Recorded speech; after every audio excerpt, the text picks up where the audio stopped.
Welcome to another episode of Band Director Bootcamp, the podcast with productivity and wellness tips for busy band directors. I'm your host, Lesley Moffat, and I'm really grateful to be sharing this platform with you. As busy band directors, we know you don't have lots of time to watch lengthy professional development webinars, so we share 20-minute tidbits with takeaways you can use to support you with professional longevity and a healthier life. And I'm excited because in today's episode, we're going to demystify the process of commissioning new music for your band. So if you've ever maybe thought about how cool that would be, but felt really overwhelmed by the idea of collaborating with a composer to try to create something unique for your students, then this episode is for you.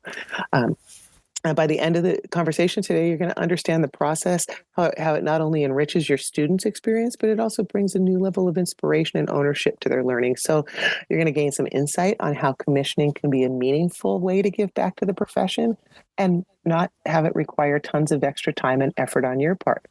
Well, I'm not the expert on this, so I found somebody who is. You guys, joining us today is Del Hubers. He's a seasoned band director with 40 years of experience. Even more than me. Holy cow. He's commissioned 28 new works for beginning band and more within the last few years. And he's going to share his journey, some of the challenges, and some tips for making the process less daunting and more rewarding. So if you've thought about it a little bit, or maybe not thought about it at all, or maybe you're ready to tip your toes in the water, listen up. Del's going to tell you what you need to know. Everything you need to know in the next 20 minutes. Del, it's really an honor to have you here on the podcast. Thank you so much for having me. I'm really excited to be part of your show today. Awesome. Well, start off by telling us a little bit about what inspired you to begin commissioning works for your band. Like, how did this whole journey even start? I've spent almost 40 years working with beginners alone, and sometimes it can be a little challenging to find music that's going to really excite your beginners. You can have the greatest middle school, high school program, but if you lose them right away at the beginning level, it doesn't matter how good your upper grades are. That is where we really have to hook those kids with exciting music. And sometimes it's hard, a little bit challenging to find something that's really going to grab their attention and stuff. So I thought, I need to give composers a reason to write for grade 0.5 or grade 1. So I started just posting stuff on Facebook. Hey, looking to, get some composers that want to take on this challenge of writing for grade 0.5, which is can be very restrictive with only maybe your first 6 notes and a few rhythms and stuff. But how can you make that exciting for those beginners and make them want to really, take off practicing and stuff? And I was amazed at the amount of positive feedback I got from composers, established composers, as well as some young composers still working on their degrees in college. It's been so rewarding working with all different age levels. Composers from around the world, Europe and Canada, all over the United States. It's been quite an interesting experience over the last 3 seasons. Well, and now with the internet and Zoom, you can also connect your kids to the composers, maybe do a Zoom thing. So this is taking it to a whole different level. So for people that might not be really, who are new to the idea of this, can you just walk us through what are the basic steps of commissioning a new work besides posting on Facebook? But what would be the key things that band directors would need to consider before they start the process? All right. Well, you need to know what grade level, obviously, you're looking at, the strengths of the group that you're working with. And then also just, exploring different composers would send me links to works that they've already done. So you get an idea of their capabilities and stuff. And then just contacting the composers, explaining to them what you want. Have in mind, what kind of a group you're looking to write or commission music for. And I give the composers free rein to write whatever they want within the limitations of a grade 0.5, grade 1 piece. Also have in mind how much money you want to spend on that. If you have a boosters group that's going to, help fund that, composers have different fees depending upon the level of difficulty and their experience and stuff as well. So also have, financial backing ready to go. So that's not an awkward, conversation you have to have with the composer and stuff. No, that should be right up front. Yeah, this is their livelihood and stuff. And then I always have a deadline as to when I want the piece completed. So I have to have that in mind when we're going to perform it. And basically there's only a couple of requirements that I have when I ask my composers to write for me. Is I've always got a wonderful percussion section. I need lots of stuff to keep my percussion busy, and everybody, including low brass, have to get the melody. I'm a recovering tuba player from the 1970s who played whole notes and half notes up until high school and didn't know what quarter notes were. How do we expect our low brass to become technically proficient if we never expose them to that music?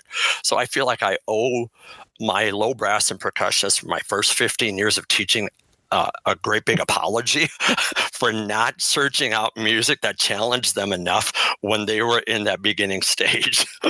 Well, as a trombone player, I thank you for looking out for that. So, have you always done them alone, or have you ever done like a consortium where you? No, actually, all of these I've just done alone, and I've been fortunate enough where I finance them myself, so I sort of can do what I want to do. I don't have a boosters group that I answer to or anything.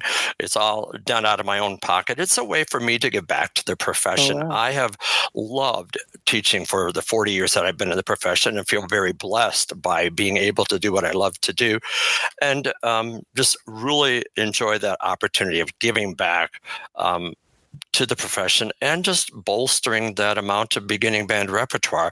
A number of the pieces that I've commissioned are in publication already or will be within the following year. I've got 9 more new ones coming up this coming season. My 5th grade band will be performing 5 brand new works at South Dakota Bandmasters in February. Wow. And then 5 more new works at our May concert. And then I also have a multi-level work in progress for our District 5 through 12 performance in April. So we'll have 11 brand new works that my kids will be performing this year. And the kids really buy into it. When that music is written specifically for them, they go home and practice. And a lot of the composers will tie into different aspects of the state. One composer this past year wrote a piece entitled Ancient Badlands. Well, if you're familiar with South Dakota, on the west side of the state are the Badlands. So we'll have composers that will do some homework and, tie that piece specifically in to our state or the students that I'm working with. I've commissioned a couple of pieces, and one was for an honor band, so I didn't know the students ahead of time, so couldn't be a lot of buy-in, except again that Megan Vinther did it, and she did it about part of the Pacific Northwest. And so that was, I said to the kids, as you drove in this morning, did you see the mountain out there? Well, guess what? We're about to paint a picture of musically. So that was cool. And I commissioned another piece when I was teaching high school. We tragically lost one of our students, and we were supposed to go May 2020, so we all know that it didn't happen, but we were prepared for and ready to go to Carnegie Hall to perform a piece called Nebula that had been commissioned, again, for our students to express about this young man, Reed, who died way too young, and the way the kids took that piece it meant so much because it was so personal. You don't get that. Even if you buy something off the shelf that was written for that same type of situation, it doesn't have that impact. Do the pieces that you have done get published so that others of us that would want to buy it could do that? Oh, definitely. We're going to have you provide some titles for me at the end of this, and we'll pop them in the show notes. Yeah, I can. I've got about 7 or 8 of them that are already in production. And then the ones that are being performed in February, the publisher will already have those available in May. Sweet. Yes. So there's a number of pieces that are already available, which is exciting. I love that. So if you've managed to commission 28 new works and teach busy schedule, I know the things beginning band takes a lot of organization and stuff. What's your secret to balancing all these? You must have processes, not just for the pieces. Well, any productivity help.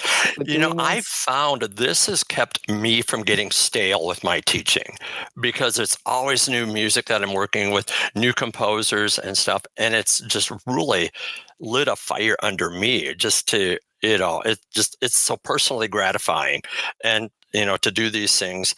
And I approach the day with a newfound vigor, I think, since I started these commissions, because it's every time a composer sends me a piece and I get it on the computer, it's like Christmas all over again. I get to open it up and see what they've sent me and stuff, so it's just gives me that extra energy and enthusiasm, which beginners feed off of. If I can't be any group, not just beginners, but if I'm not excited about it, how can my kids be excited about it? Well, and I can hear it in your voice. I mean, I want to be a kid in your classroom, because even with 40 years, you don't sound like an old burnt out guy who's got to finish out. Man, you still, like my friend Lisa Ray says, she's going to go out with her pants on fire. It's her last year this year. So you sound like your pants are on fire. I mean that in the nicest way. Not this year yet, hopefully not. Yeah? Hopefully got a few more years yet. Yeah. That's some good stuff to do. Hey, before we ask you a few more questions, I just want to take a minute to thank our sponsor. The Empowered Music Educator Academy helps busy band directors create successful programs, build supportive communities, and feel frickin' amazing by providing productivity and wellness tips to support professional longevity and a healthy life. You're listening to the Band Director Boot Camp podcast, brought to you by the Empowered Music Educator Academy.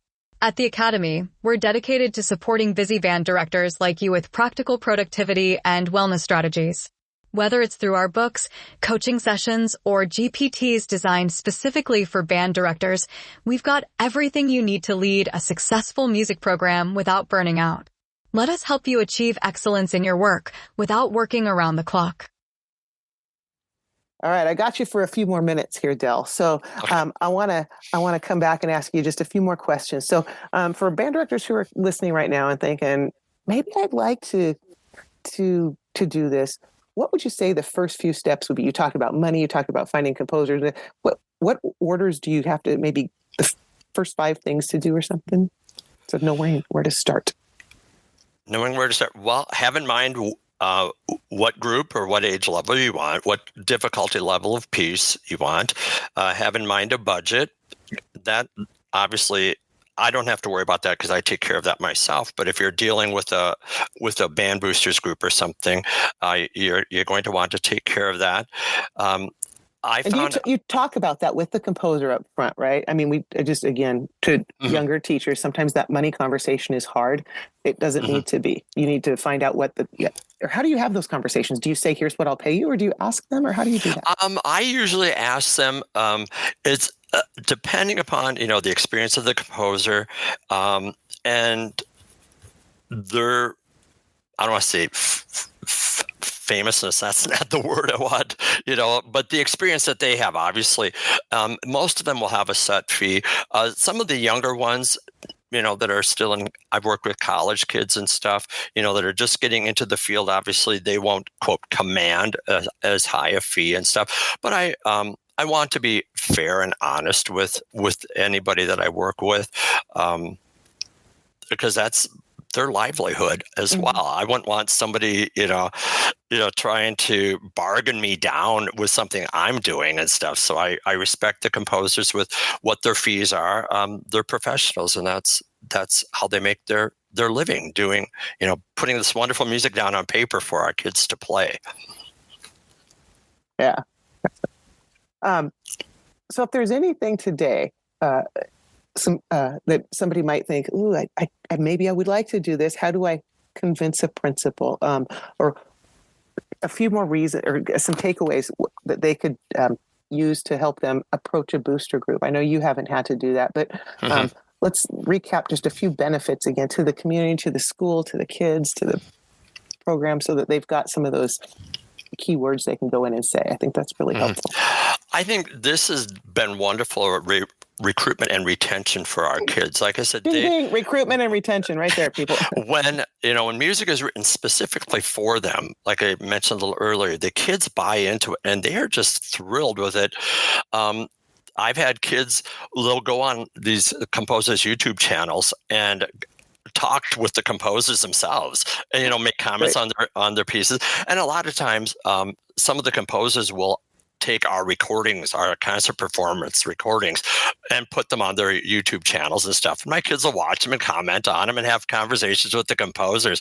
And it's just been fascinating working with a wide variety of composers. I've worked with hearing impaired composers, and my kids, just realize that, yes, somebody that maybe has a hearing impairment can still write music. I've worked with female composers. I've worked with composers from the LGBTQ community, composers from all over Europe, just giving these kids role models that, hey, I was going to say they see themselves represented. That's what it's all. My young girls in my class see these women writing music and we'll do Zoom sessions, or they'll record little snippets that I share with my kids about the process or the music themselves. And it's great for my kids to see them, to see, female composers, see, composers, with the hearing impairment, or, just that don't look like them. It's just great to expose those kids to the variety of composers that are there. And, and the buy-in is just phenomenal. The kids just love it. Man, I think back to our day in the 70s and 80s, something like this just would have seemed so far out there, like super hard to coordinate and do. But the technology and the way things can be done now just opens up so many more doors for our kids. Mm-hmm. That is true. The composers I work with, they just do a wonderful job of just tailoring music to that age level. It's been fun working with more experienced composers and learning from them myself, as a director. And but also it's been it's for me to help mentor some of the young composers. They'll send me some stuff and we'll work through it. And maybe that might look good on paper, but might not work for beginners, and just give them some hands-on. It's like they've got a live lab band at their, at their fingertips when you can play this stuff, and I can record it and send it to them and stuff. So it's just really that could be a great partnership. For me. Rewarding for me. No, go ahead. My headphone got off. It could be a great partnership almost between a school and maybe a college or something like that. Is even I could see all kinds of possibilities of ways to involve the community at large and stuff. But this is just something that I think is really cool and could be overwhelming to a lot of people. But it adds a new layer and a level of stuff to your music program and to your community. And you broke it down, and you didn't make it feel as scary. No, it's not as overwhelming as what it may seem. These composers are wonderful to work with. I have enjoyed working with every one of them. They're excited about opportunities to write music. That's what they do, and they're excited, to work with band directors and visit with the kids themselves, the music that they're writing the music for.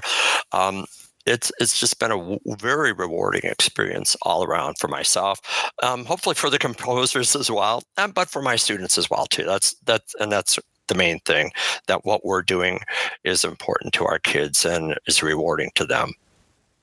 That's right. The high school where I used to teach, the guy that's there now is commissioning a piece for the school's 30th year celebration, inviting the former students to come back, former directors maybe. So using a commissioned piece to bring people together, something special for us. So your episode here is timely for me personally, just kind of be thinking about the things he's doing behind the scenes to make it all happen. So, hey, thanks, Del, for sharing your insights and experiences with us today. Thank you so much for having me. I've enjoyed it. Yeah, you made it clear that the commissioning process can be challenging, but actually more rewarding than challenging even for both the directors and your students. So those of you listening, I hope you feel inspired to explore this avenue and bring something unique to your band program. If you don't have the money, think about doing it with other schools, 3 or 4 schools or something like that, so that you can create the money to make it happen. The key, though, is just start small, involve your students, and enjoy the journey of creating something special together. And thank you to all you listeners who keep showing up and making a difference for kids through the magic of music education every single day. The work you do matters, and so do you. Join us next time on Band Director Bootcamp for another episode of productivity and wellness tips to make your life a little easier.